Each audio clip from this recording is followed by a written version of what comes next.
Hinalikan ni Rafael, ang tiyan ko sa harap ng lahat, at nangakong mamahalin kami habang buhay.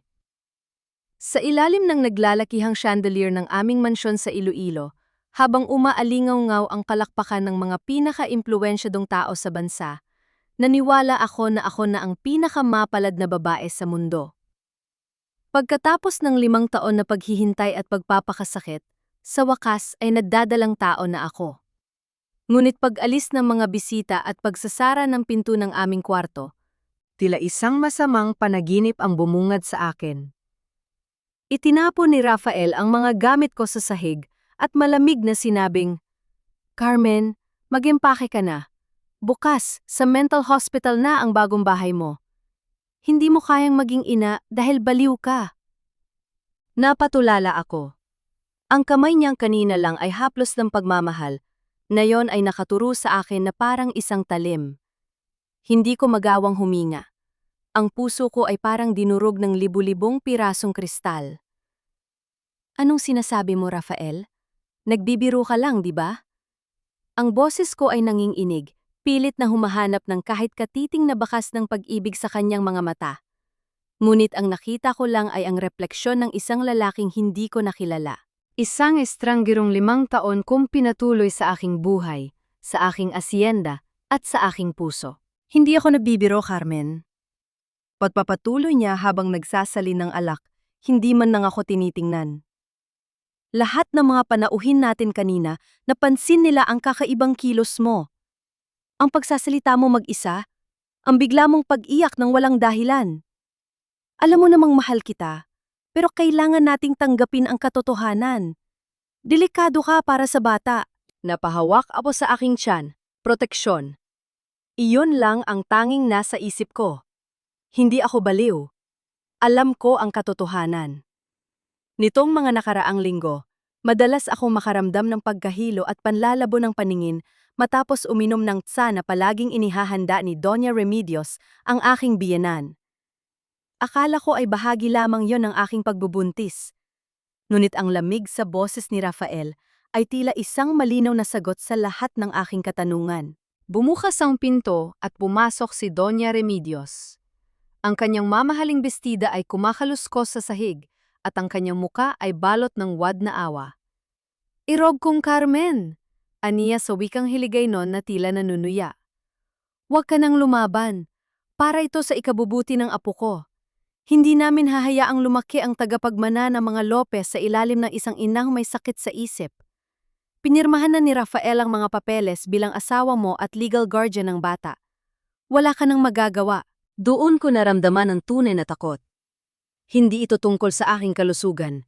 Ito ay tungkol sa Hacienda Lopez. Ito ay tungkol sa korporasyon na iniwan sa akin ni Papa. Ang aking asawa at biyenan, ang 2 tao na pinagkatiwalaan ko ng aking buhay, ay nagkakaisa upang agawin ang lahat sa akin, pati na ang bata sa sinapupunan ko. "Hayop kayo!"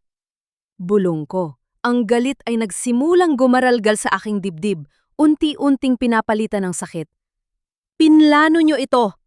Ang mga gamot na ibinibigay nyo sa akin, ang pagpapanggap nyo sa harap ng mga doktor, lahat ng ito ay para sa pera." Tumawa ng mahina si Rafael, isang tunog na nagpatayo ng balahibo ko. "Pera? Carmen, sa akin na ang pera mo simula ng pakasalan mo ako. Ang kailangan ko lang ay ang legal na karapatan para hindi mo na ako magambala pa. Sa mental hospital walang makikinig sa'yo. Kahit anong sigaw mo, iisipin lang nila na bahagi iyon ng sakit mo." Lumapit siya sa akin at hinawakan ako ng mahigpit sa braso. Ang sakit ay nagpaigkas sa akin, ngunit hindi ako sumuko. Sa kauna-unahang pagkakataon sa loob ng 5 taon, nakita ko ang demonyo sa likod ng kanyang gwapong mukha. "Magpasalamat ka pa nga, Carmen. Bubuhayin namin ng marangya ang anak mo. Pero ikaw? Tapos na ang papel mo." Binitiwan niya ako ng marahas kaya napaupo ako sa kama. Pinanood ko silang mag-ina na lumabas ng kwarto. Tila ba isa na akong basura na itatapon na bukas. Narinig ko ang pag-lock ng pinto mula sa labas. Nakakulong na ako sa sarili kong bahay. Nanginginig ang aking mga kamay habang pilit kong pinapakalma ang aking sarili. Hindi ako pwedeng sumuko. May buhay sa loob ko na umaasa sa akin. Lumingon ako sa paligid ng kwarto. Ang bawat dekorasyon, ang bawat gamit ay paalala ng aking kamangmangan. Ngunit sa ilalim ng kama, sa isang sikretong compartment na tanging ako at ang namayapa kong ama lamang ang nakakaalam, ay nandoon ang susi ng aming lumang safe. Papa, tulungan mo ako. Dasal ko sa gitna ng kadiliman, naalala ko ang huling bili ni Papa bago siya namatay. Carmen, ang mga Lopez ay hindi sumusuko. Ang danggal natin ay kasing tatag na mga lupang pag-aari natin. Kinuha ko ang aking cellphone upang tumawag ng tulong, ngunit wala itong signal. Pinutol nila ang linya. Sinubong kong buksan ang bintana, ngunit nakapako na ito mula sa labas. Handa na sila. Planado ang lahat para sa pagsikat ng araw. Biglang narinig ko ang nakakangilong tunog ng sirena mula sa malayo. Papalapit ng papalapit sa aming mansyon. Ang bawat tunog ay tila isang haton ng kamatayan para sa aking kalayaan. Tumayo si Rafael sa harap ng pinto, muling binuksan ito, at may kasama ng dalawang lalaking nakauniporme ng puti. Carmen, nandito na sila, sabi ni Rafael na may mapait na ngiti. Huwag ka nang mag-eskandalo, isipin mo ang bata. Tiningnan ko siya ng diretso sa mga mata. Wala ng luha.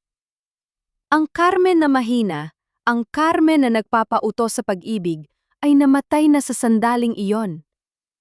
Kung gusto nila akong maging baliw, ibibigay ko sa kanila ang isang baliw na hinding-hindi nila makakalimutan. Hindi pa tayo tapos, Rafael. Bulong ko habang papalapit ang mga lalaki. Hinding-hindi mo makukuha ang anak ko. At hinding-hindi mo makukuha ang Hacienda Lopez. Nang hawakan ako ng mga lalaki sa magkabilang braso, hindi ako lumaban. Naglakad ako ng tuwid, hawak ang aking tiyan, habang ang mga mata ni Doña Remedios ay nagniningning sa tagumpay. Ngunit habang pababa kami ng hagdan, isang munting detalye ang napansin ko sa bulsa ng jacket ni Rafael. Ang aking wedding ring na kinuha niya habang tulog ako kanina, na yon ay nakasukbit sa isang keychain kasamang isang susi na hindi pamilyar sa akin. Isang susi na may tatak na isang sikat na bangko sa Manila. Sa gitna ng kaguluhan, isang tanong ang naglaro sa aking isipan. Kung ako ang tagapagmana, bakit kailangan pa ni Rafael ng susi na iyon? May iba pa bang itinatago ang aking ama? O may mas malalim pa na sikreto si Rafael na hindi ko pa natutuklasan? Habang isinasakay ako sa loob ng ambyulan, siya lumingon ako sa mansyon na dati kong itinuring na paraiso. Mula sa bintana ng library ni Papa, may aninong mabilis na nawala. Isang anino na pamilyar ang tindig. Ang pinto ng ambulansya ay sumara ng may malakas na kalabog, iniwan ako sa kadiliman habang mabilis na humaharurot palayo sa tanging buhay na alam ko. Ang bawat pag-ikot ng gulong ng ambulansya ay tila bapako na ibinabaon sa aking puso. Sa loob ng madilim at masikip na sasakyang yon, katabi ang dalawang lalaking tila walang kaluluwa. Naramdaman ko ang tunay na kahulugan ng pagiging bilanggo. Ang bawat sirena ay hudyat ng aking kamatayan sa mundong malaya. Ngunit sa ilalim ng takot, may isang apoy na nagsisimulang mag-alab sa aking sinapupunan. Ang pagnanais na mabuhay para sa aking anak. Dinala nila ako sa St. Jude's Sanctuary, isang marangyang pasilidad sa labas ng lungsod na kung titingnan ay parang isang hotel. Ngunit ang mga rehas sa bintana at ang amoy ng disinfectant ay hindi nagsisinungaling. Ito ay isang kulungan para sa mga taong nais itago ng lipunan. Welcome, Mrs. Lopez. Bungad ng isang lalaking nakaputi si Dr. Valdez. Ang kanyang ngiti ay hindi abot sa kanyang mga mata. Nakausap na namin ang asawa mo. Huwag kang mag-alala. Gagawin namin ang lahat para gumaling ka sa iyong post-traumatic psychosis. Hindi ako baliw, Doc. Mahinahon, ngunit mariin kong sabi. Alam nyo ang totoo. Binayaran kayo ni Rafael, di ba? Hindi sumagot ang doktor. Sa halip, tumango lang siya sa mga nurse. Dalhin na siya sa Suite 404. Siguraduhing wala siyang kontak sa labas. Para ito sa kanyang katahimikan. Ipinasok nila ako sa isang silid na puno ng mamahaling kagamitan, malambot na kama, telebisyon, at malawak na banyo. Ngunit pagkasara ng pinto, narinig ko ang pamilya na tunog ng paglok mula sa labas. Agad kong nilapitan ang bintana, ngunit gaya ng sa mansyon, hindi ito nabubuksan. Lumipas ang 2 araw na parang isang walang katapusang gabi. Pinipilit nila akong painumin ng mga gamot na kulay rosas. Ngunit sa bawat pagkakataon, itinatago ko ang mga ito sa ilalim ng aking dila at itinatapon sa banyo kapag wala na sila. Kailangan kong manatiling gising. Kailangan kong manatiling matalas. Sa 3 araw, bumisita si Rafael. Pumasok siya sa silid na dala ang isang pumpun ng mga paborito kong bulaklak, tila ba isang mapagmahal na asawa na bumibisita sa may sakit na kabayak. Ngunit nang masiguro niyang wala nang nakakakita, binitawan niya ang mga bulaklak sa sahig at itinapak ang kanyang sapatos dito. "Kumusta ang bakasyon mo, Carmen?" Nakang-isi niyang tanong. "Sabi ng mga nurse, tumatang-i ka raw kumain. Huwag mong gutumin ang anak ko. Sayang naman ang pinaghirapan nating lahat." "Bakit, Rafael? Bakit mo ito ginagawa?" Tanong ko habang pilit na pinipigilan ang aking mga luha. "Binigay ko sa iyo ang lahat. Ang tiwala ko, ang pag-ibig ko, pati na ang hasyenda na pinaghirapan ni Papa." Lumapit siya sa akin at hinawakan ang aking panga ng napakahigpit. "Yan ang problema sa iyo, Carmen. Masyado kang mapagbigay. Akala mo ba sapat na ang pag-ibig? Ang Hacienda Lopez ay isang imperyo, at hindi ko hahayaang pamunuan ito ng isang babaeng masyadong malambot ang puso." Inilabas niya ang isang makapal na folder mula sa kanyang bag. "Pirmahan mo ito, isang special power of attorney. Ibibigay mo sa akin ang buong karapatan na pamunuan ng korporasyon habang nagpapagaling ka rito. Kapag pinirmahan mo ito, sisiguraduhin kong magiging maayos ang trato sa iyo rito. Baka payagan pa kitang makita ang bata pagkapanganak mo." "At kung hindi ako pumirma?" Hamon ko. "Nanay!" Ang kanyang boses ay biglang lumakas, tila ba tinatawag ang isang tao sa labas. "Ayaw makipagtulungan ng asawa ko!" Pumasok si Doña Remedios, may dalang tsaa, ang tsaa na nagpapadilim sa aking paningin. "Carmen Irog, huwag mo nang pahirapan ang sarili mo. Alam mo namang may mga paraan kami para makuha ang gusto namin. Tingnan mo nga ang paligid mo." Itinuro niya ang isang maliit na itim na tuldok sa kanto ng kisame. Isang kamera. At hindi lang isa. Napansin ko rin ang isa pa sa loob ng smoke detector. Nakamasid sila sa bawat galaw ko. "Kahit sa pagtulog mo, Carmen, pinapanood ka namin." Bulong ni Doña Remedios habang inilalapit ang tasa ng tsaa sa aking labi. "Huwag mo nang subukang lumaban. Isipin mo na lang na natutulog ka sa isang gintong hawla." Nang makaalis sila, binalot ako ng matinding takot. Pakiramdam ko ay hinuhubaran ako ng aking pagkatao sa harap ng mga lens na iyon. Ngunit sa kalagitnaan ng gabi, may narinig akong pamilyar na boses mula sa intercom system na hindi nila namalayang naka-on sa nurse's station malapit sa kwarto ko.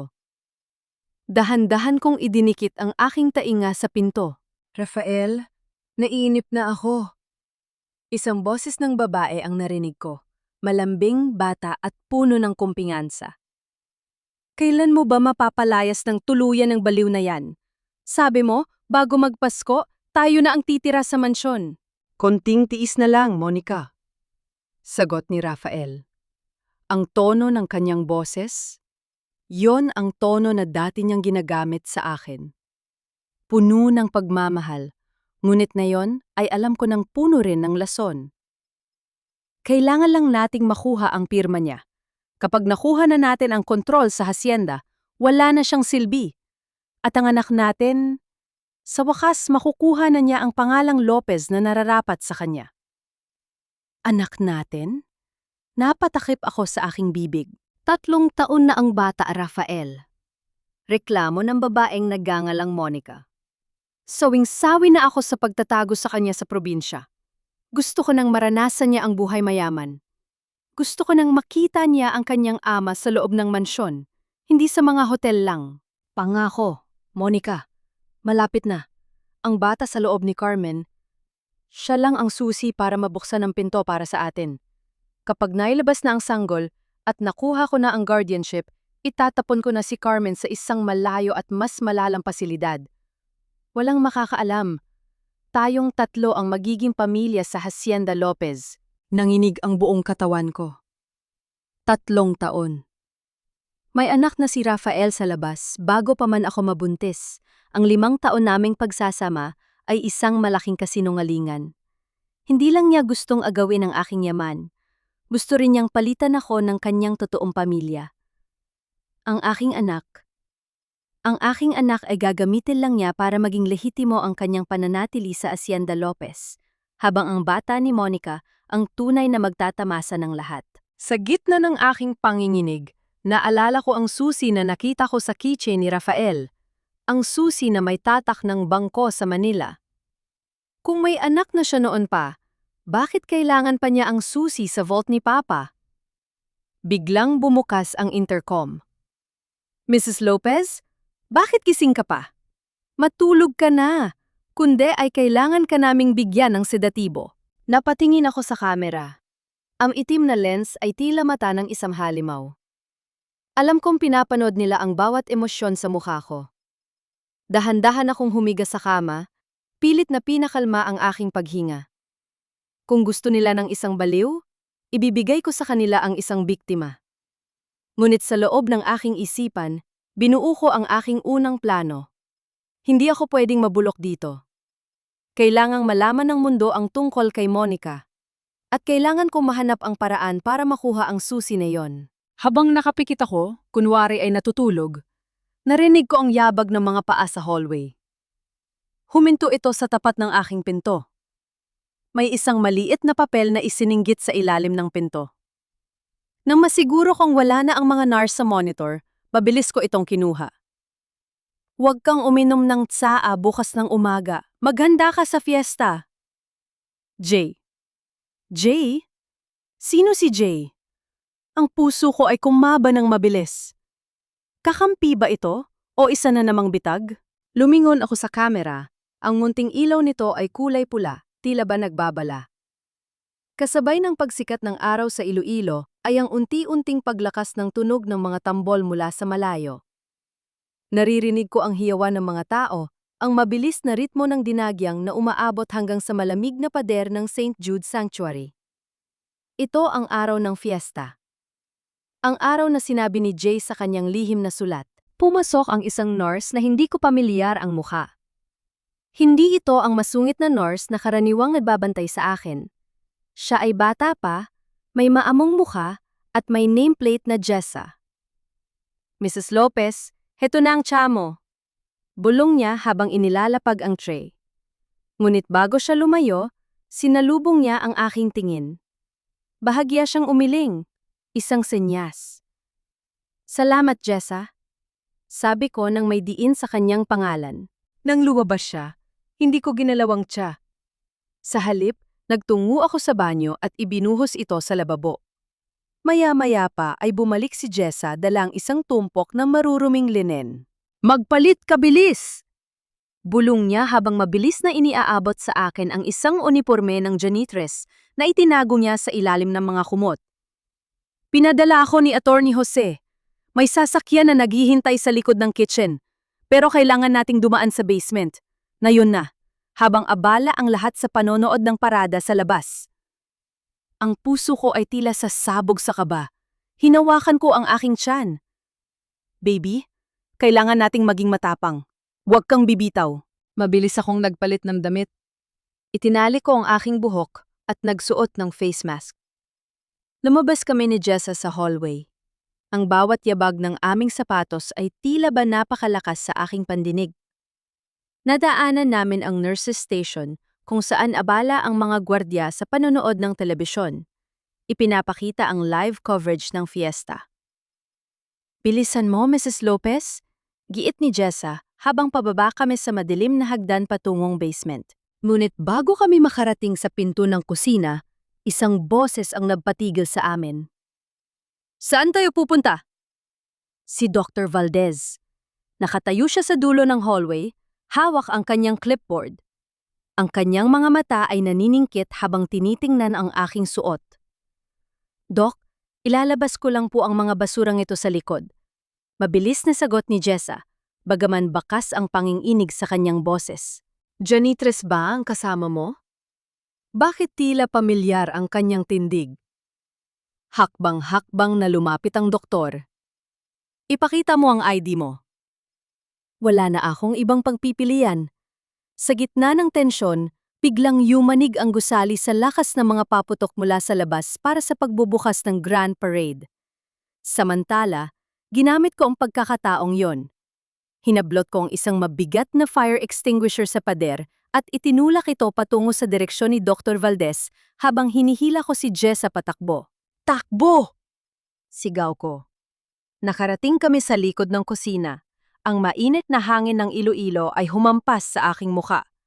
Napakaraming tao sa labas. Mga mananayaw na may makukulay na balahibo, mga turistang nagsisiksikan, at ang walang tatapusang tunog ng tambol. Hala, bira! Hala, bira! Doon! Ang itim na kotse! Turo ni Jessa. Ngunit bago ko marating ang sasakyan, nakita ko ang pamilyar na puting SUV ni Rafael na humaharurot papasok sa driveway ng pasilidad. Nakita niya ako. Sa gitna ng dami ng tao, nagtama ang aming mga mata. Ang kanyang mukha ay namula sa galit. Carmen! Huminto ka! Sigaw niya mula sa malayo. Hindi ako lumingon. Pumasok ako sa loob ng siksikang parada. Nakiisa ako sa mga mananayaw, ginamit ang kanilang malalaking costume para magtago. Naramdaman ko ang bigat ng aking tiyan. Ang bawat hakbang ay tila ba may humihila sa akin pababa. Ngunit ang takot na muling makulong ay mas matimbang. Para sa anak ko! Para sa anak ko! Paulit-ulit kong bulong. Tumakbo ako patungo sa direksyon ng mga hasyenda. Ang malalawak na taniman ng tubo na pag-aari ng aking pamilya. Alam ko ang bawat sulok ng lupang ito. Alam ko kung saan magkatago. Ngunit habang papalayo ako sa ingay ng lungsod, ang katahimikan ng gabi ay nagsimulang bumalot sa akin. Napadpad ako sa hangganan ng aming lupain, malayo na sa kalsada. Ang putik ay bumabaon sa aking sapatos.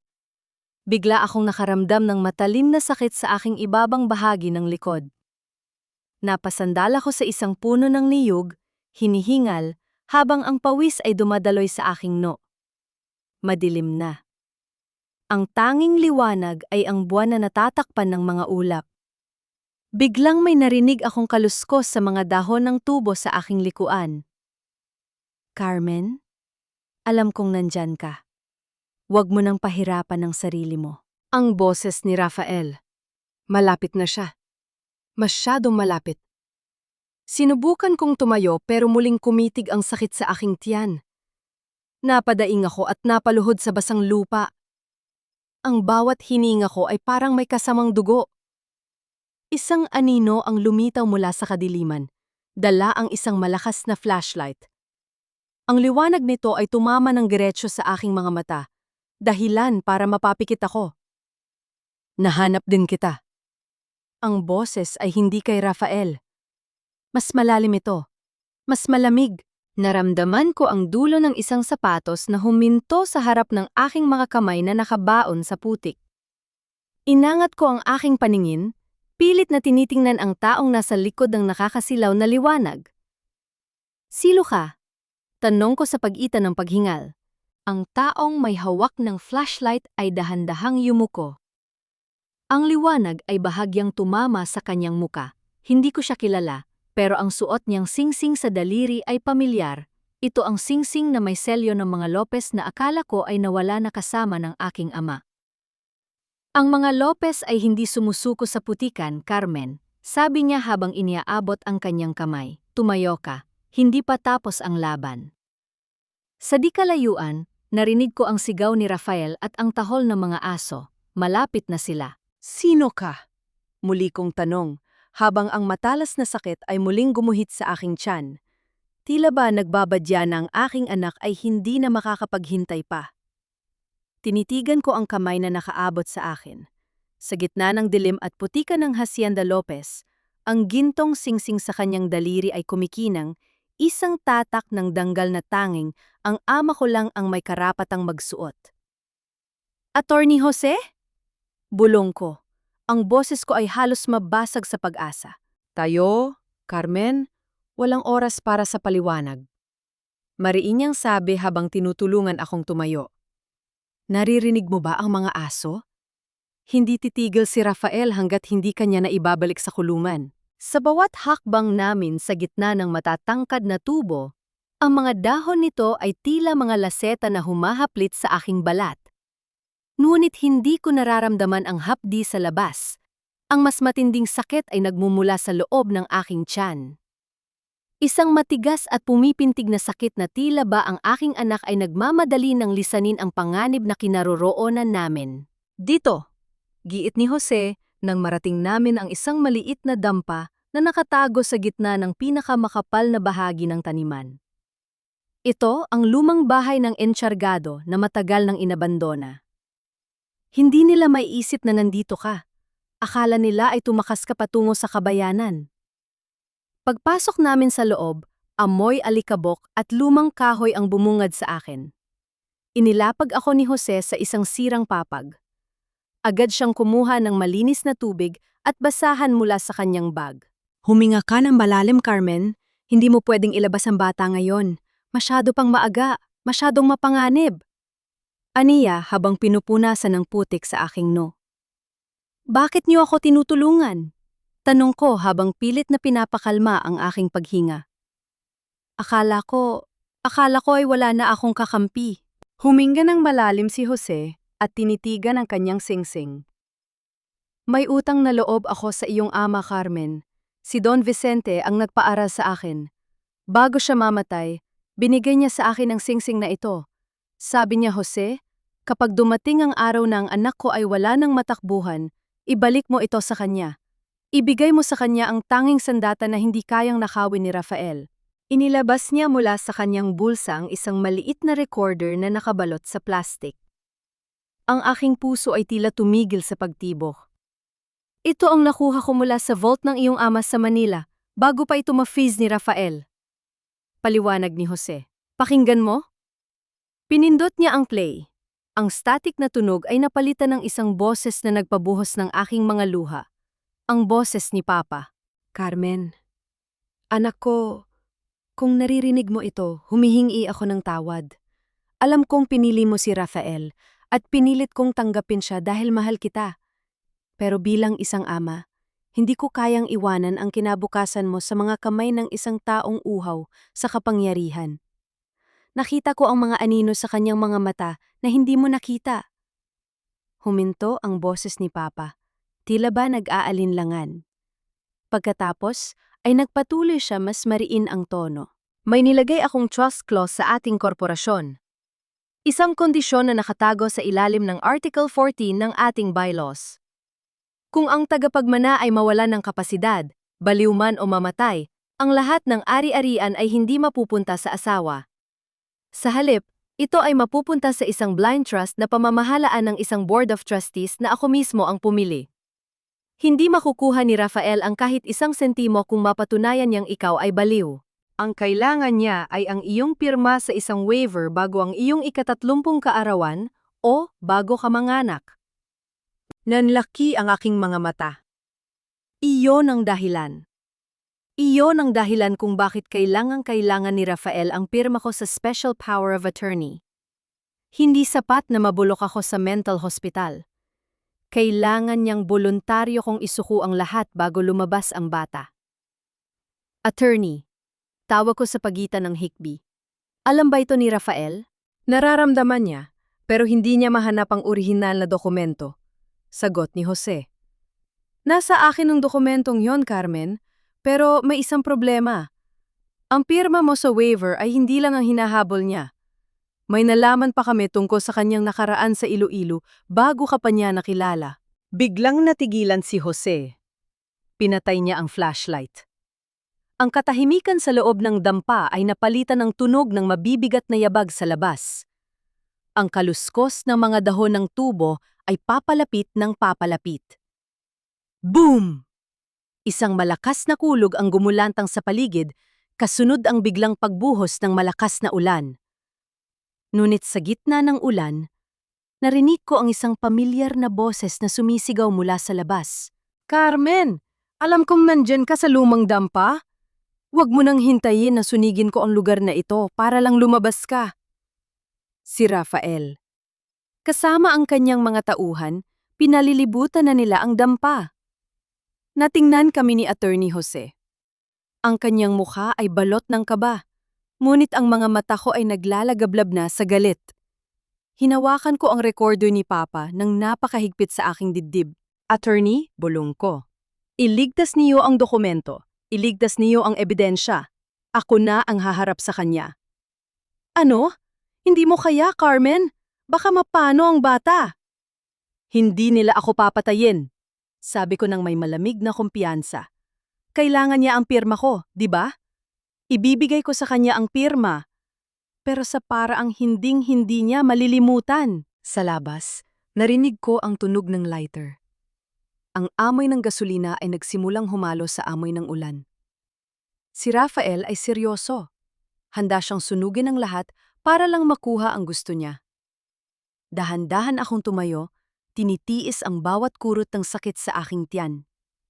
Naglakad ako patungo sa pinto. Carmen, wag! Pigil ni Jose. Binuksan ko ang pinto. Ang liwanag ng kidlat ay tumama sa aking mukha. Ipinapakita ang aking anyo na puno ng putik, ngunit punong-puno ng danggal. Doon, sa gitna ng ulan, nakatayo si Rafael na may hawak na sulo. Nandito na ako, Rafael! Sigaw ko laban sa hangin. Gusto mo ang pirma ko? Halika, kunin mo.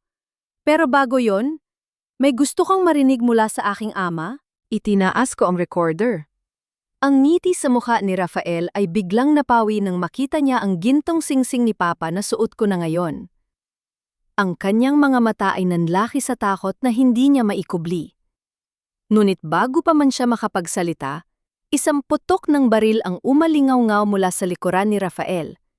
Hindi mula sa kanyang tauhan, kundi mula sa direksyon ng kalsada. Isang itim, nasasakyan ng huminto, at lumabas ang isang babaeng hindi ko inaasahan.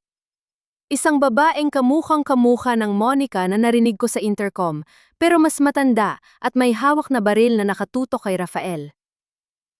Magsinungaling ka pa, Rafael, sigaw ng babae. Sabihin mo kay Carmen kung sino talaga ang tunay na may-ari ng anak na nasa sinapupunan niya. Napatigil ang lahat.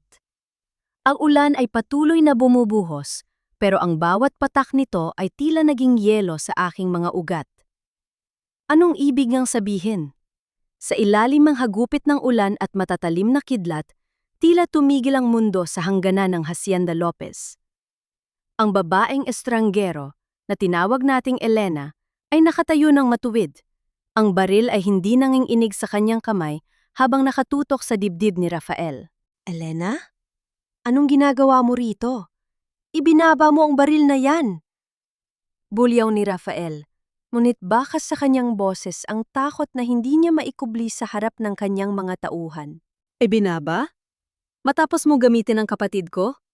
Matapos mong nakawin ang buhay na dapat ay para sa amin? Tumawa si Elena, isang tuyot at masakit na tawa. Lumingon siya sa akin. Ang kanyang mga mata ay puno ng pait at awa. Carmen, huwag kang maniwala sa bawat salitang lumalabas sa bibig ng ahas na yan. Alam mo ba kung bakit hirap na hirap kayong magkaanak sa loob ng 5 taon? Hindi dahil sa iyo. Dahil sa kanya. Si Rafael ay baog. At alam iyon ng buong pamilya namin sa probinsya. Nanlit ang aking mundo. Ang bawat salita ay tila isang malakas na sampal sa aking pagkatao. Baog? Kung baog si Rafael, sino ang ama ng batang dinadala ko? Napahawak ako sa aking tiyan. Naramdaman ko ang mabilis na pintig ng aking puso na humahalo sa sipa ng aking anak. Magsisinungaling ka pa ba, Rafael? Patuloy ni Elena. Sabihin mo sa kanya ang totoo. Sabihin mo kung paano mo nilapastangan ang medical records ng tatay ni Carmen para palabasin na siya ang may problema. Sabihin mo kung paano mo ginamit ang IVF clinic sa Manila para itanim ang batang yan na hindi galing sa'yo, kundi mula sa isang donor na pinili mo para maging mukhang Lopez. Tumahimik ka! Sigaw ni Rafael habang susugod sana kay Elena. Nuit isang putok ng baril sa lupa ang nagpatigil sa kanya. Isang hakbang pa, Rafael, at sa puso mo natatama ang susunod. Banta ni Elena. Carmen, ang batang yan ay gagamitin lang niya para makuha ang asyenda. Kapag nanganak ka na, wala na siyang pakialam kung mabulok ka sa mental hospital o mamatay. Ang kailangan lang niya ay ang dugo ng mga Lopez sa isang sanggol para hindi mabuksan ang trust clause ng tatay mo. Sa gitna ng tensyon, naramdaman ko ang isang kamay na humawak sa aking balikat mula sa loob ng dampa. Si Attorney Jose. Carmen, kailangan na nating umalis. Na yon na. Bulong niya. Habang abala sila sa isa't isa. Sa kabila ng matinding sakit sa aking tiyan, pinilit kong kumilos. Sa bawat paghakbang ko palayo sa dampa, naririnig ko ang pagtatalo ni na Elena at Rafael. Ang ulan ay tila naging kakampi namin, itinatago ang tunog ng aming pagtakas sa gitna ng matatangkad na tubo. Attorney? Ang bata... Daing ko nang marating namin ang dulo ng taniman kung saan nakatago ang isang lumang jeepney. Kapit lang, Carmen. Dadalin kita sa kumbento ng San Sebastian. Doon ay ligtas ka. May madring doktor doon na matalik na kaibigan ng iyong ama. Aniya habang mabilis na pinaandar ang sasakyan. Habang bumabaybay kami sa madilim at maputik na daan, ang aking isipan ay gulong-gulo. Kung totoo ang sinabi ni Elena, ang buong pagsasama namin ni Rafael ay isang malaking eksperimento. Ang aking anak, ang aking munting anghel, ay bunga ng isang malamig at kalkuladong plano. Ngunit habang hinahaplos ko ang aking tiyan, isa lang ang naramdaman ko. Kahit kanino pa galing ang batang ito, siya ay akin. Siya ay isang Lopez. Attorney, ang susi sa vault, sabi ko habang iniabot ang gintong singsing na binigay niya kanina. Ano ang kinalaman nito sa lahat? Tumingin si Jose sa salamin ng jeepney, ang kanyang mukha ay seryoso. Hindi lang pera ang nasa loob ng vault na yon, Carmen. Nandun ang ebidensya ng tunay na pagkatao ni Rafael. Bago kanya pakasalan, may isa na siyang asawa sa ibang bansa na pinagnakawan din niya. Ang tatay mo, nalaman niya ang lahat pero huli na. Ang singsing na yan ang tanging magbubukas sa vault dahil may fingerprint scanner ito na nakatago sa selyo. Biglang yumanig ang sasakyan nang may bumangga sa aming likuran. Isang itim na SUV. Sumpa ng demonyo! Mura ni Jose. Nakasulod sila! Si Rafael, hindi niya hahayaang makatakas ang kanyang tikis sa tagumpay. Sa bawat bangga ng sasakyan, naramdaman ko ang panganib na malaglag ang aking anak. Ang sakit sa aking tiyan ay naging regular. Ang mga kontraksyon ay nagsisimula na. Attorney, mangangganak na ako! Sigaw ko sa gitna ng takot at ulan. Hindi pa pwede, Carmen. Konting tiis na lang. Isang malakas na bangga ang napaikot sa aming jeepney hanggang sa mahulog kami sa isang mababaw na kanal. Tumigil ang mundo. Ang tanging naririnig ko ay ang tunog ng ulan at ang mabigat na paghinga ni Attorney Jose na nawalan ng malay dahil sa pagkakauntog. Dahan-dahan kong iminulat ang aking mga mata. Ang pintuan ng jeepney ay nayupi. Mula sa labas, nakita ko ang mga paa ni Rafael na papalapit. Ang kanyang sapatos na puno ng putik ay huminto sa tapat ng aking mukha. Akala mo ba matatakasan mo ako, Carmen? Aniya habang binubuksan ang pinto ng may dahas. Hinila niya ako palabas, walang pakialam sa aking kalagayan. Ibibigay mo sa akin ang singsing na yan at pipirma ka sa waiver o dito ka na mismo manganganak sa putikan habang pinapanood mong mamatay ang attorney mo. Tumingin ako sa kanya ng may matinding puot. Ang sakit sa aking katawan ay tila naging lakas. Sa aking tanang kamay, nararamdaman ko ang tulis ng isang pirasong bakal mula sa nayuping pinto ng jeepney. Hinding-hindi mo makukuha ang anak ko, Rafael. Bulong ko. Itinaas niya ang kanyang kamay para sampalin ako.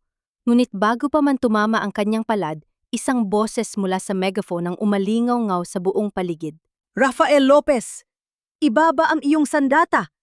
Napaliligiran na kayo ng mga autoridad! Lumiwanag ang buong paligid dahil sa mga ilaw ng mga sasakyan ng pulis. Ngunit sa gitna ng liwanag, Nakita ko si Doña Remedios na pababa mula sa isa sa mga sasakyan. Pero hindi siya mukhang takot. Nakangiti siya.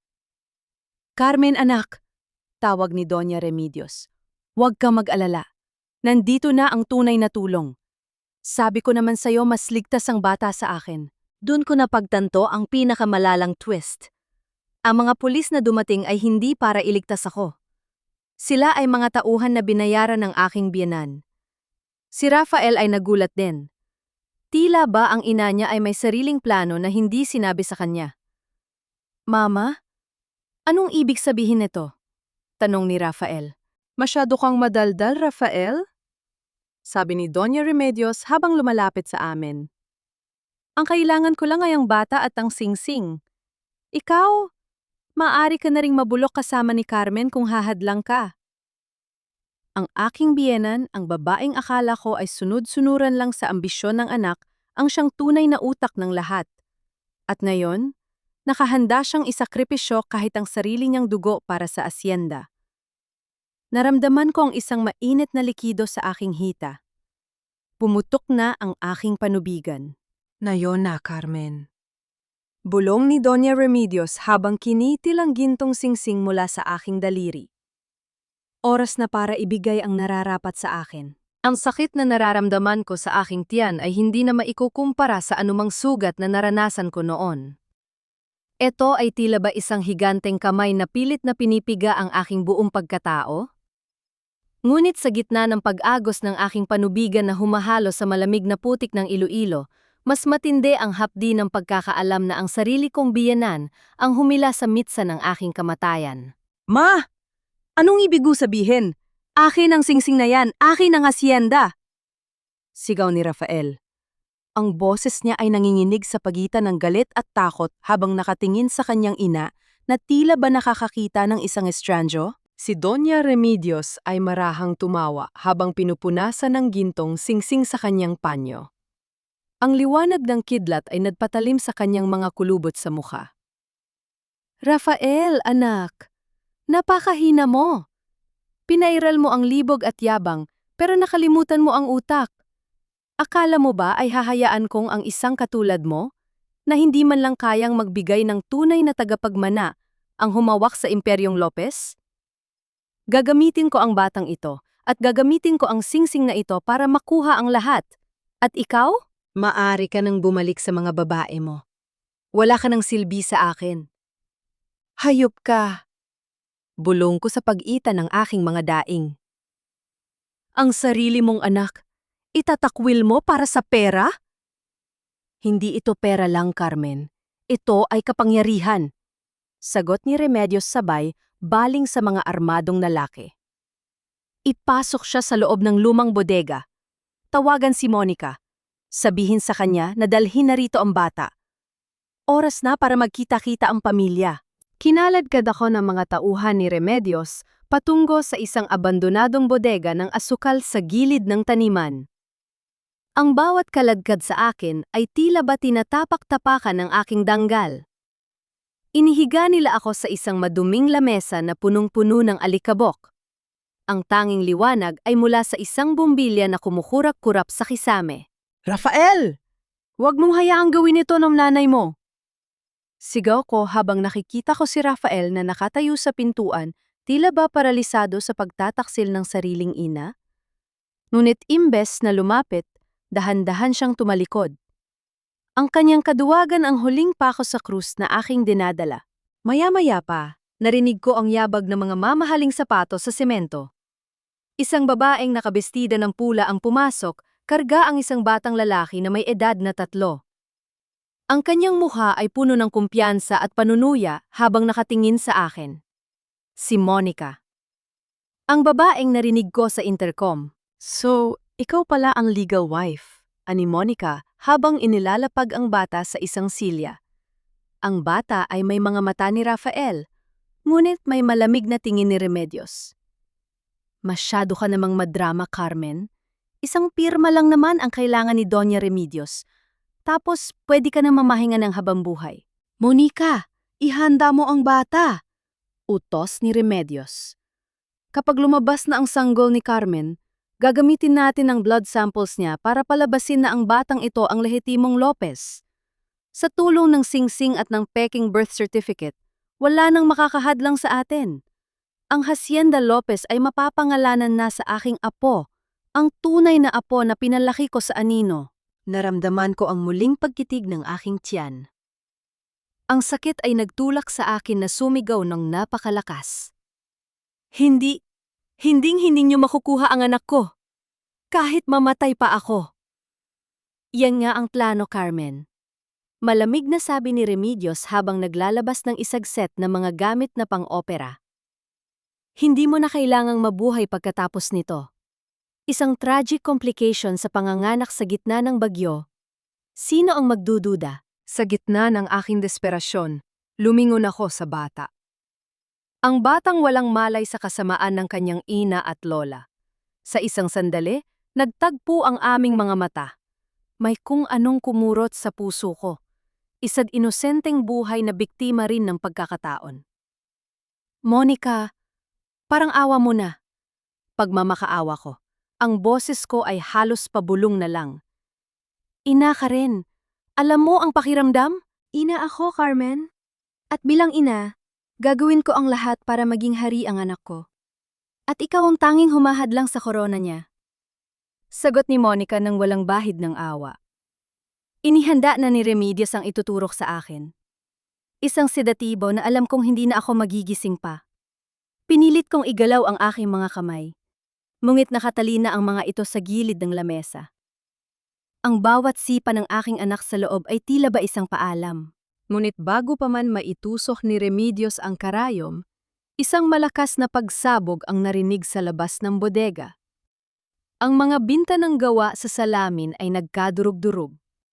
Anong nangyayari? Sigaw ni Remedios. Isang pamilyar na boses ang umalingaw-ngaw mula sa labas, mas matapang at mas determinado kaysa noon. Remedios!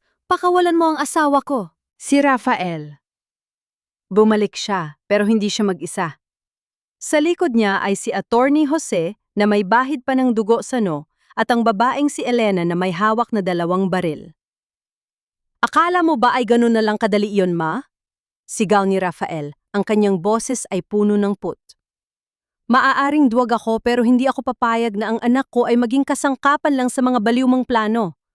Ibalik mo sa akin ang singsing. Sa gitna ng putukan at sigawan, naramdaman ko ang pinakamalakas na kontraksyon. Ang aking anak ay ayaw nang maghintay. Sa gitna ng digmaan para sa yaman at kapangyarihan, isang bagong buhay ang pilit na kumakawala. Napansin ko ang isang bagay sa sahig. Isang piraso ng basag na salamin na malapit sa aking kamay. Gamit ang huling lakas na meron ako, pilit kong inabot ito habang ang lahat ay abala sa bakbakan. Ang huling nakita ko bago, ang matinding dilim ay ang muka ni Remedios na puno ng takot habang papalapit sa kanya si Elena. At ang huling narinig ko ay ang sarili kong boses na nangangako sa aking anak. Mabubuhay tayo! Pangako! Ang bawat hiwa ng matalim na salamin sa aking pulso ay hindi ko na ininda. Sa gitna ng ingay ng putukan at sigawan sa loob ng madilim na bodega, ang tanging naririnig ko ay ang mabilis na tibok ng aking puso at ang pagsamo ng anak ko sa loob ng aking sinapupunan. Gamit ang huling lakas ng aking nangangatog na mga kamay, napatid ko ang huling tali. Malaya na ako, ngunit ang aking katawan ay tila lupaypay na dahon sa tinde ng kontraksyon. Carmen! Isang pamilyar na boses ang sumigaw sa gitna ng usok, si Attorney Jose. Mabilis siyang tumakbo patungo sa akin habang si Elena ay patuloy na nagpapaputok sa direksyon ng mga tauhan ni Remedios. Attorney, ang bata, bulong ko habang pilit na bumababa sa maduming lamesa. Sinalo ako ni Jose bago pa man tumama ang aking mga tuhod sa semento. Huwag kang bibitaw, Carmen. Malapit na ang sasakyan. Aniya, ang kanyang mukha ay seryoso at puno ng pag-aalala. Sa kabilang dulo ng bodega, nakita ko ang isang eksenang hinding-hindi ko malilimutan. Si Rafael ay nakaluhod sa harap ng kanyang ina. Ngunit hindi ito luhod ng pagsisisi. kundi luhod ng isang sakim na asong nagmamakaawa para sa kanyang buto. "Ibigay mo sa akin ang singsing, ma!" Sigaw ni Rafael habang pilit na inaagaw ang kamay ni Remedios. "Ako ang nagdala sa'yo rito. Ako ang nagplano ng lahat. Hindi mo ako pwedeng itakwil." Bitawan mo ako, Rafael. Wala kang kwentang anak. Binuhat ni Remedios ang isang mabigat na kandila at itinama sa mukha ni Rafael. Dumugo ang noo ni Rafael, ngunit imbes na tumigil, mas lalong nag-alab ang galit sa kanyang mga mata.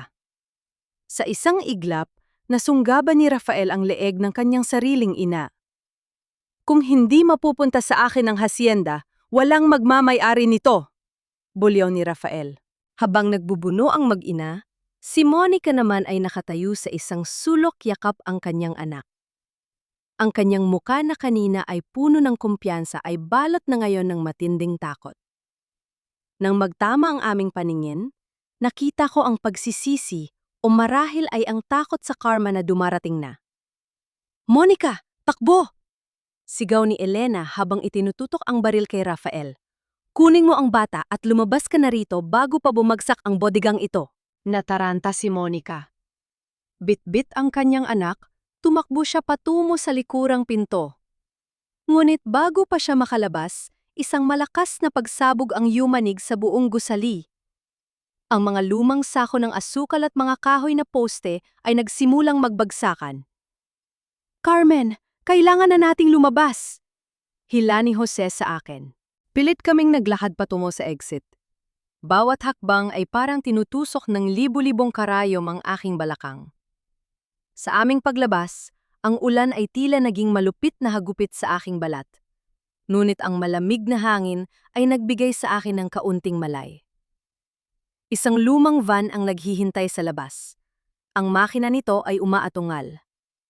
"Sakay!" Sigaw ng driver. Ang nurse na si Jessa. Bago ako isinakay ni Jose, lumingon ako sa nagliliyab na bodega. Sa pintuan, lumabas si Rafael.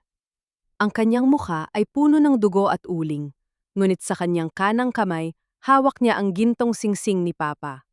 Nagtagumpay siya. Nakuha niya ang susi sa yaman, kapalit ng buhay o kalayaan ng kanyang ina. "Carmen!" Sigaw ni Rafael habang pilit na hinahabol ang van. "Hindi mo ako matatakasan. Sa akin ang batang yan. Sa akin ang hasyenda." "Bilisan mo, Jessa! Layas!" utos ni Jose. Umaharurot ang van palayo sa imperyo ng mga Lopez na ngayon ay nilalamon na ng apoy at kasakiman. Sa loob ng sasakyan, napahiga ako sa hita ni Attorney Jose. Ang mga kontraksyon ay naging tuloy-tuloy na. Ang sakit ay hindi na mapigilan. "Attorney, hindi ko na kaya. Lalabas na siya." Daing ko. "Magtiwala ka, Carmen. Malapit na tayo sa San Sebastian." Pampalakas loob ni Jose habang hinahawakan ng aking kamay ng mahigpit. "Jessa! Tumawag ka sa kumbento! Sabihin mo sa kanila na ihanda ang klinika." Sa gitna ng aking paghihirap, isang bagay ang napansin ni Attorney Jose sa labas ng bintana. Ang kanyang mukha ay biglang namutla. "Carmen, huwag kang lilingon." Bulong niya, nungit huli na, lumingon ako sa rear view mirror. Hindi lang ang SUV ni Rafael ang nakasunod sa amin. 3 itim na sasakyan na may plakang mula sa Manila ang mabilis na humahabol. Hindi sila tauhan ni Rafael. At lalong hindi sila mga pulis. "Sino sila?" Tanong ko sa pagitan ng paghingal. "Ang mga trustees?" Sagot ni Jose na may halong kaba. "Ang board na binuo ng tatay mo. Nalaman nilang nanganak ka na. O, manganganak ka na. Carmen, ayon sa trust clause, kapag lumabas ang bata sa labas ng ospital o sa isang hindi otorisadong lugar, may karapatan silang kunin ang sanggol para sa proteksyon ng korporasyon hanggang sa maging ganap ang investigasyon." Nanlamig ang aking buong katawan. Hindi lang si Rafael ang kalaban ko, pati ang mga taong dapat ay kakampi ng aking ama ay nag-aabang na para mga buwaya. Ang aking anak ay hindi pa man naisilang ay isa ng premyo na pag-aagawan ng lahat. Biglang isang matinding sakit ang gumuhit sa aking buong pagkatao. Isang sigaw ang kumawala sa aking mga labi na yuman, sa loob ng van. Ah! Nandito na ang ulo, Carmen! Itulak mo! Isa pa! Sigaw ni Jessa habang inihahanda ang mga malinis na tela. Sa gitna ng ulan, sa loob ng isang humaharurot na van na hinahabol ng mga taong gustong agawin ang aking kinabukasan, naramdaman ko ang unang pagdampi ng hangin sa balat ng aking anak. Isang maliit na iyak ang umalingaw-ngaw. Isang mahina ngunit matapang na tinig na nagpatahimik sa ingay ng bagyo sa aking isipan. Ngunit ang ligaya ay panandalian lang. Isang malakas na bangga ang nagpatalon sa aming van. Ang isa sa mga itim na sasakyan ay pinilit kaming itabi sa gilid ng bangin. Ibigay niyo ang bata! Sigaw ng isang lalaki mula sa labas gamit ang megaphone. Ibigay niyo ang tagapagmana ng Lopez! Yumakap ako sa aking sanggol, kahit na ang aking katawan ay wala ng lakas. Tumingin ako kay Attorney Jose, at sa kanyang mga mata, nakita ko ang isang desisyon na alam kong magbabago sa aming lahat. Jessa, ihinto mo ang sasakyan. Utos ni Jose nang may malamig na tinig. Ano? Attorney, papatayin nila tayo! Sigaw ni Jessa. Ihinto mo. Ulit ni Jose.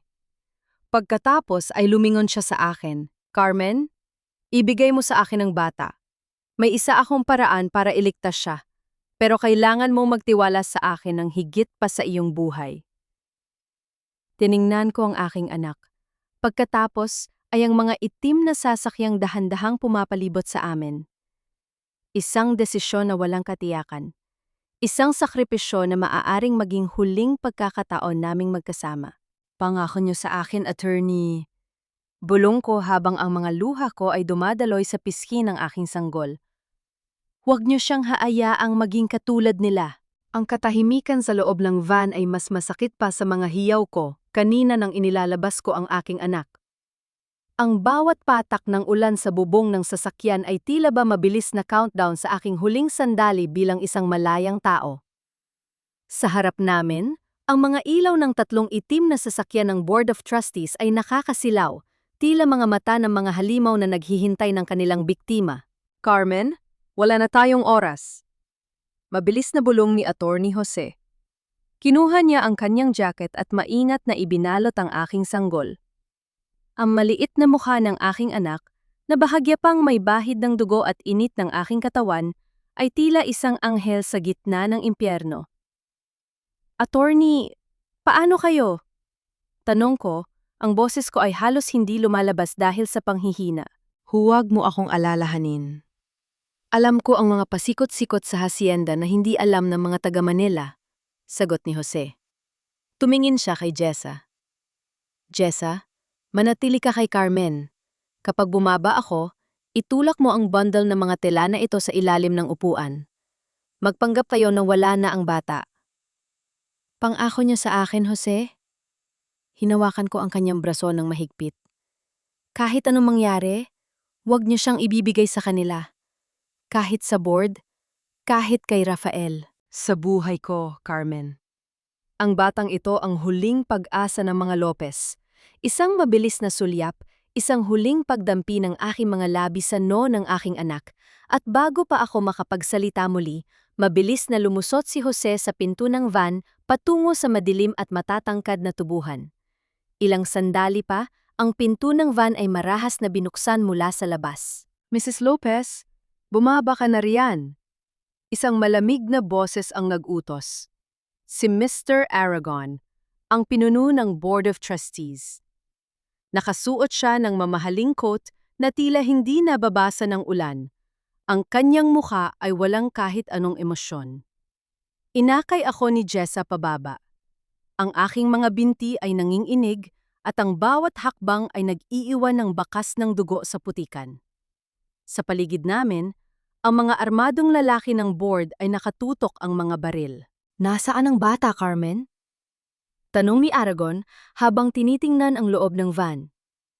Ayon sa ulat ng aming mga impormante, nanghanak ka na sa loob ng sasakyang ito. Wala na siya.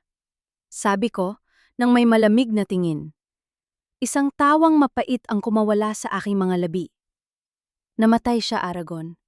Gaya ng gusto ninyong lahat. Gaya ng ginawa niyo sa tatay ko. Huwag mo kaming lokohin!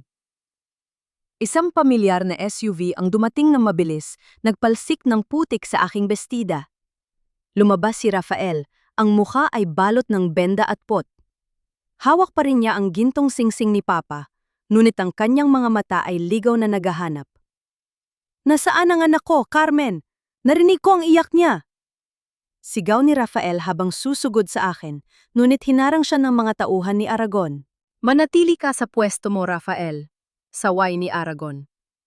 Ang board ang may jurisdiksyon dito.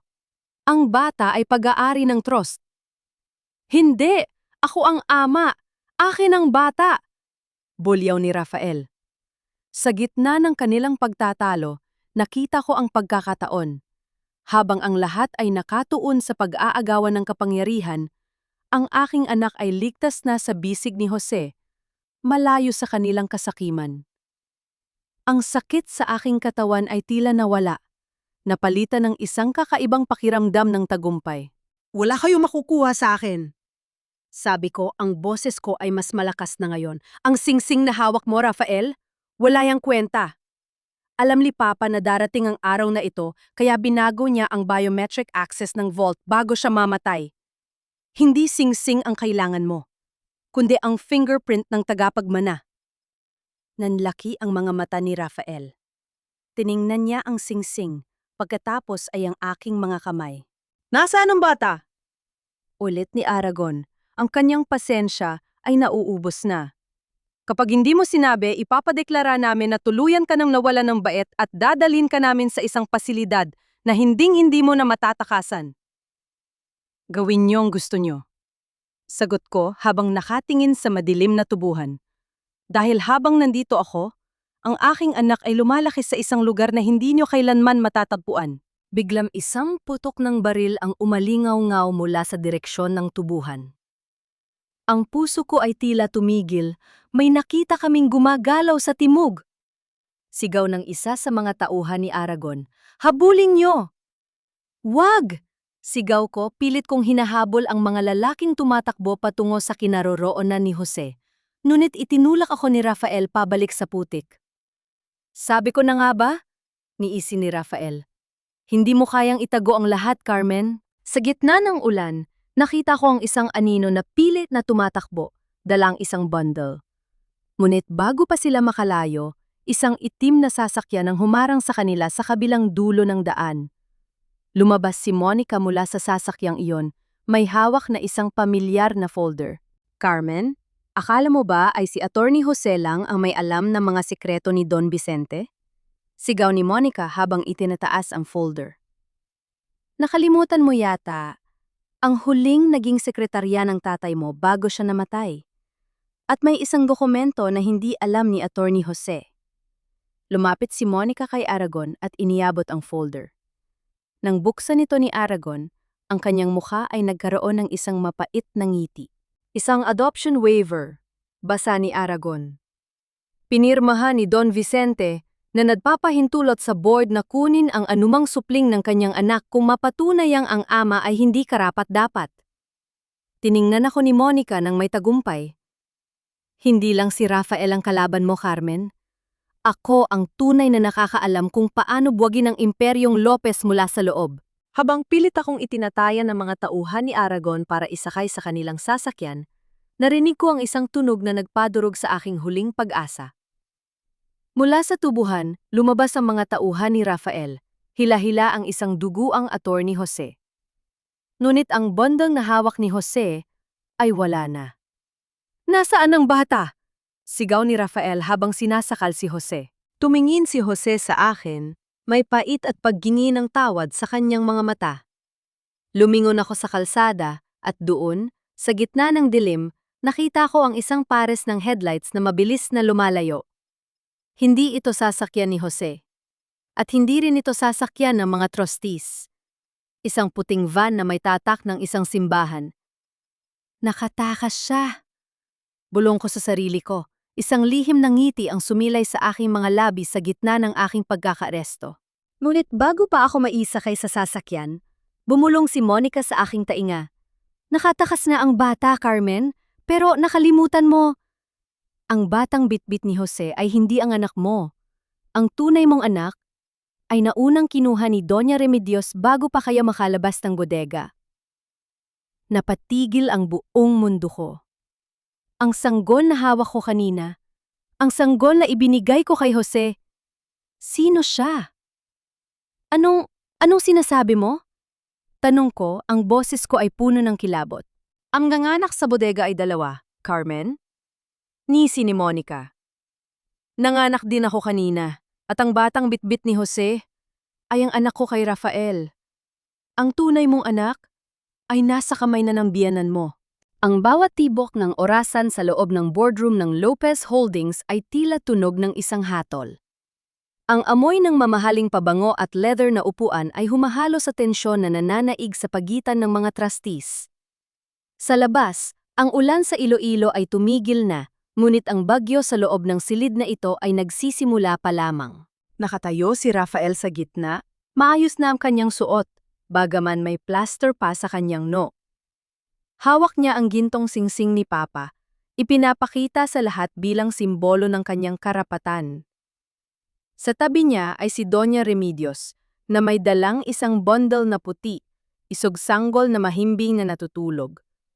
Sa kabilang dulo naman ay si Monica, na hindi mapakali ang mga mata, tila naghihintay ng tamang pagkakataon para sumunggab. Mga ginoo ng board, panimula ni Rafael, ang boses ay puno ng wat na lungkot. Dahil sa trahed, yung sinapit ng aking asawa, na ayon sa mga doktor ay tuluyan ang nawalan ng katinuan, ako ang tumatayong legal guardian ng tagapagmana ng Hacienda Lopez. Ang batang ito, ang anak namin ni Carmen, ang susi sa kinabukasan ng ating korporasyon. Isang sandali, Rafael. Tumayo si Mr. Aragon. Bago natin pirmahan ang paglilipat ng kapangyarihan, kailangan muna nating masiguro ang pagkakakilanlan ng bata. At nasaan si Carmen? Ayon sa batas, kailangan siyang bigyan ng pagkakataong humarap sa board. Nasa isang ligtas na pasilidad siya, Mr. Aragon. Mabilis na sagot ni Remedios. Hindi niya kayang harapin ang katotohanan. Maling-mali ka, Remedios. Ang malaking pinto ng boardroom ay bumukas ng may lakas. Ang lahat ay napalingon. Doon, sa gitna ng liwanag, nakatayo ako. Hindi ang duguan at putikang Carmen na nakita nila sa tubuhan, kundi ang Carmen na tagapagmana ng mga Lopez. Nakasuot ako ng isang itim na business suit. Ang buhok ay maayos na nakapusod at ang aking mga mata ay naglalagablab sa tatag na hinding-hindi nila kayang buwagin. Carmen? Bulalas ni Rafael, ang kanyang mukha ay nawala ng kulay. Paano ka nakalabas? Naglakad ako ng dahan-dahan patungo sa dulo ng mesa. Bawat yabag ng aking heels ay tila ba sampal sa kanilang pagkatao.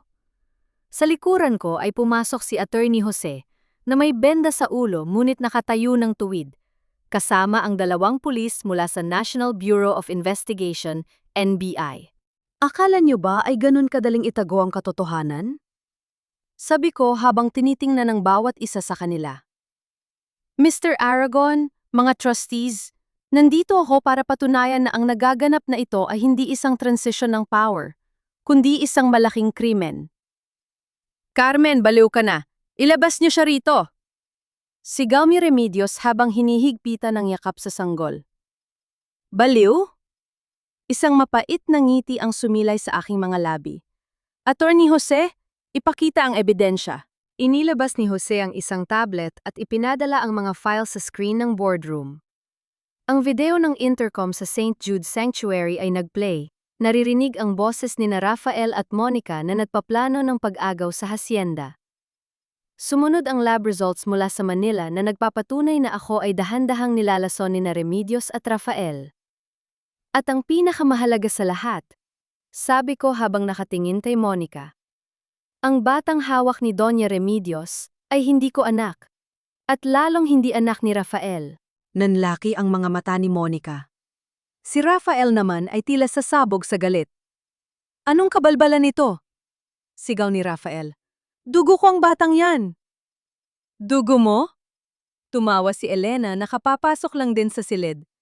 Rafael, baog ka. Nakalimutan mo na ba? Mr. Aragon, ito ang medical records ni Rafael mula sa isang clinic sa probinsya. Ang batang hawak ni Remedios ay anak ni Monica sa ibang lalaki na ginamit nila para dayain ang trust clause. Ang boardroom ay napuno ng bulong-bulungan. Ang mukha ni Remedios ay naging kulay abo. Nagsisinungaling sila! Sigaw ni Monica, pilit na kinukuha ang bata kay Remedios. Akin ang batang yan! Remedios, sabi mo ililigtas mo ang anak ko.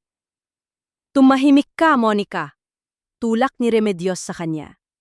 Sa gitna ng kaguluhan, inilabas ko ang aking huling alas. Lumapit ako kay Rafael at kinuha ang gintong singsing mula sa kanyang nanginginig na kamay. Gusto mo ang vault, Rafael? Gusto niyo ang yaman? Itinapat ko ang singsing sa aking daliri. Pagkatapos ay itinapat ko ang aking hinlalaki sa selyo nito. Isang mahinang click ang narinig. Mula sa ilalim ng mesa, isang maliit na scanner ang lumetaw. Ang singsing ay hindi ang susi. Bulong ko sa kanya. Ang singsing ay ang transmitter. At ang fingerprint ko. Ang tunay na activation code. Pero may isa pang kailangan. Pinindot ko ang isang button sa aking cellphone. Sa screen ng boardroom, lumabas ang isang live feed mula sa kumbento ng San Sebastian. Doon, nakahiga sa isang malinis na tiyan ang isang tunay na sanggol, binabantayan ni Jessa. Ang tunay kong anak, ang tunay na tagapagmana ng Hacienda Lopez, ay ligtas na. At ang DNA niya na nakarehistro na sa database ng trustees bago pa man ako manganganak. Sa tulong ni Attorney Jose, ang siyang huling susi para mabuksan ang yaman ng aking ama. Napaupo si Rafael sa sahig. Ang lahat ng kanyang pinaghirapan, ang 5 taon ng pagpapanggap, ang pagtataksil, ang pagpatay ng dangal, ay nadlaho sa loob ng 1 minuto. NBI, tawag ko sa mga pulis. Maaari nyo nang isilbi ang warrant of arrest para kina Rafael Lopez, Remedios Lopez at Monica Santos para sa mga kasong frustrated murder, kidnapping at estafa through falsification of public documents. Hindi! Hindi niyo ako pwedeng hulihin. Ako ang reyna ng Iloilo. Sigaw ni Remedios habang kinakaladkad siya ng mga pulis.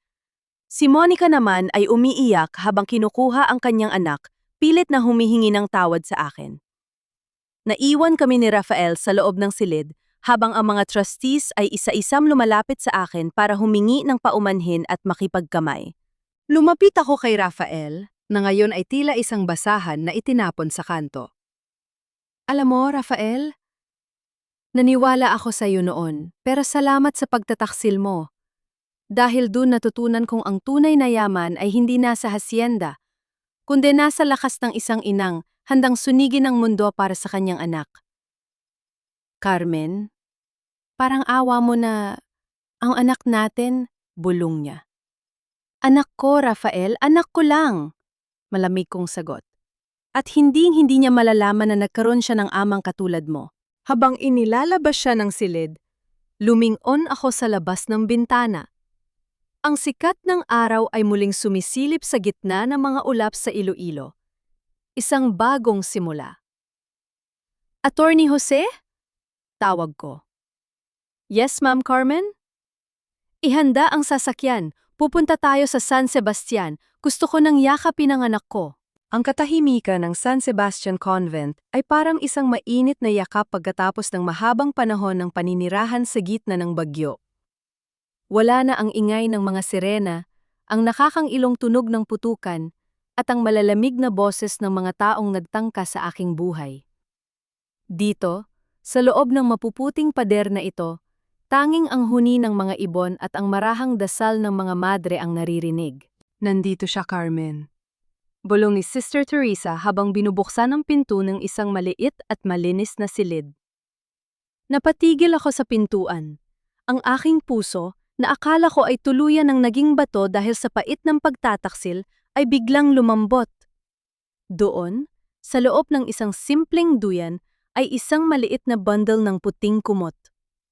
Lumapit ako ng dahan-dahan, Tila ba natatakot na baka maglaho ang lahat kapag gumawa ako ng malakas na tunog? Nang masilayan ko ang kanyang muka. Tumulo ang aking mga luha, hindi dahil sa sakit, kundi dahil sa labis na pasasalamat. Siya ay may mga mata ni Papa, at ang kapayapa ang bakas sa kanyang pagtulog ay ang kapayapa ang ipinaglaban ko ng buong tatag. Anak ko. Bulong ko habang maingat siyang kinakarga. Ligtas na tayo. Wala nang mananakit sa'yo. Wala nang maglalayo sa atin. Sa unang pagkakataon, naramdaman ko ang tunay na bigat ng aking korona bilang isang ina. Hindi ito gawa sa ginto o lupain, kundi gawa sa pangakong poprotektahan ng inosenteng buhay na ito hanggang sa aking huling hininga. Isang buwan ang lumipas. Nakatayo ako sa balkona, ng Hacienda Lopez. Suot ang isang puting lino na bestida. Ang hanging Iloilo ay humahaplos sa aking mukha, dala ang amoy ng mga taniman ng tubo. Ang mansyon ay muling nabuhay. Ang mga itim na anino ng kasakiman ay pinalitan ng tawanan ng mga tauhan na tapat sa aming pamilya. Ma'am Carmen, handa na po ang mga papeles para sa muling pagbubukas ng foundation ng inyong ama. Ani Attorney Jose habang lumalapit sa akin. Salamat, Jose. At kumusta sila? Tanong ko nang hindi lumilingon. Huminga ng malalim si Jose. Si Rafael ay hinatulan na ng habambuhay na pagkabilanggo. Balita ko ay hindi siya kinakausap ng sinuman sa loob. Nawala na ang kanyang yabang. Si Doña Remedios naman ay dinala sa isang infirmary sa loob ng kulungan dahil sa mabilis na paghinaan ng kanyang isip. Ang irony, Carmen, siya ngayon ang tunay na nakakaranas ng mundong gusto niyang iparanas sa'yo. At si Monica? Nag-file siya ng state witness kapalit ng mas mababang parusa. Pinayagan siyang makasama ang kanyang anak sa isang halfway house hanggang sa matapos ang kaso. Pinili niyang magsimulang muli sa malayo-malayo sa Iloilo. Tumango ako. Wala na akong puwang sa aking puso para sa galit. Ang karma ay gumana sa sarili nitong paraan. Tinitiyak na ang bawat isa ay anihin ang itinanim. Attorney? Tawag ko habang nakatingin sa malawak na lupain. Salamat sa hindi pag-iwan sa akin. Umiti si Jose, isang niting puno ng respeto at marahil, ng isang bagay na mas malalim na maaari nating tuklasin sa tamang panahon. Ang utang na loob ay hindi nababayaran ng pera, Carmen. Ito ay binabayaran ng katapatan. At para sa akin, karangalan ng makitang muli ang tunay na may-ari ng Hacienda Lopez na nakatayo ng matuwid. Kinuha ko ang aking anak mula sa kanyang yaya at hinalikan siya sa no. Vicente! Bulong ko sa kanyang pangalan. Ang pangalan ng aking ama na muling magdadala ng dangal sa aming pamilya. Habang lumulubog ang araw, naglalakad kaming dalawa ni Jose patungo sa mga taniman. Ang bawat hakbang ko sa lupang ito ay paalala ng aking pinagdaanan. Ang putik, ang ulan, ang dugo at ang sipayo. Ngunit lahat ng yon ay nagbunga ng isang mas matatag na bersyon ng aking sarili. Ang Hacienda Lopez ay hindi na isang longson para sa akin. Ito ay isang tahanan. Isang simbolo na ang isang babae, gaano man siya saktan at sarsalin, ay may kakayahang bumangon, lumaban at manalo. Ang nakaraan ay isa na lamang malabong alaala. Ang kasalukuyan ay puno ng pag-asa. At ang kinabukasan? Ang kinabukasan ay akin na. Isang huling sulyap sa gintong singsing ni Papa na suot ko pa rin. Hindi na bilang isang susi sa yaman, kundi bilang paalala na ang tunay na kapangyarihan ay nagmumula sa katotohanan at pagmamahal. Mumiti ako sa langit. Papa, tapos na ang laban. Payapa na tayo.